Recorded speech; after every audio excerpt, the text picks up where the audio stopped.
Bentornati a Momento Critico, il sacro mondo del cinema raccontato a voi profani dalle parole del nostro critico cinematografico Vianeo da Mestre. Grazie Coso, però critico cinematografico non è così completo come definizione per definirmi, perché io sono anche un grande scopritore di talenti. Ah, in che senso? In che senso? Nel senso che ho aperto una scuola di recitazione e doppiaggio a Mestre che si chiama Mestre School of Fame, che forse conoscete già. No? Scusi, credo sia Mestre School of Fame. No, in inglese, no? No, sei mestrin, oi fame. Oi fame. Perché quando uno viene a fare il provino da me, che dico, oi, fame uno triste, oi, fame uno depresso, oi, fame un soldato. Ok. Sì, oi fame. Sì. Hai volte che dico, oi, fame un piacere, va via perché non ti sei bravo, infatti. Sì, perché se uno va bene, boh, se no lo Bravo. Però delle volte succede che ad esempio un giorno, nel pieno della creatività, che ho detto a uno, oi, fame il cantante dei Primitives.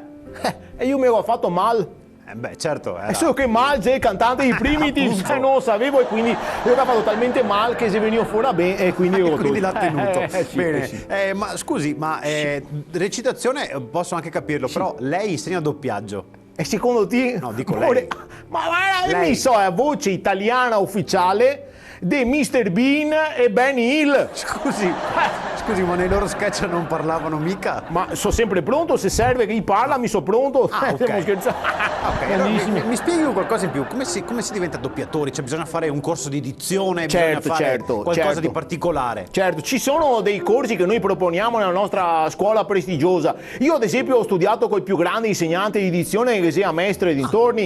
Quanti anni ha studiato? 3 anni, per superare questo problema che dice che a Mestre che avevamo della R. La R, sì, c'è un po' la R, i mestrini hanno sta R secondo me impercettibile. A scavalco, no? Sì, un po' impercettibile secondo me. Un po'. Io però per superare questo problema ho lavorato 3 anni facendo esercizi stranissimi, tipo leggevo frasi del tipo: quanti rami di rovere roderebbe un roditore se un roditore potesse rodere dei rami di rovere? E esercitandomi in 3 anni ho risolto il problema. Certo, siamo andati proprio all'ufficio R smarrito. Bravissimo. Certo. E vabbè, insomma, quindi è un duro lavoro durato 3 anni. 3 anni. Giusto per capire, dopo 3 anni il suo insegnante di dizione ce l'ha detto che era tutto a posto? No, dopo 3 anni comica, sera baracca e burattini che ha vinto un kebab a Venezia. Ecco, mi pare. Sono scelte incomprensibili. Va bene, grazie al nostro Vianeo da Mestre della Mestre School Oi Fame e arrivederci alla prossima puntata di Momento Critico. Comunque, doppiatore ufficiale di Mr. Bean e Benny Hill. Adesso capivo per chi ha fatto i muti sketch.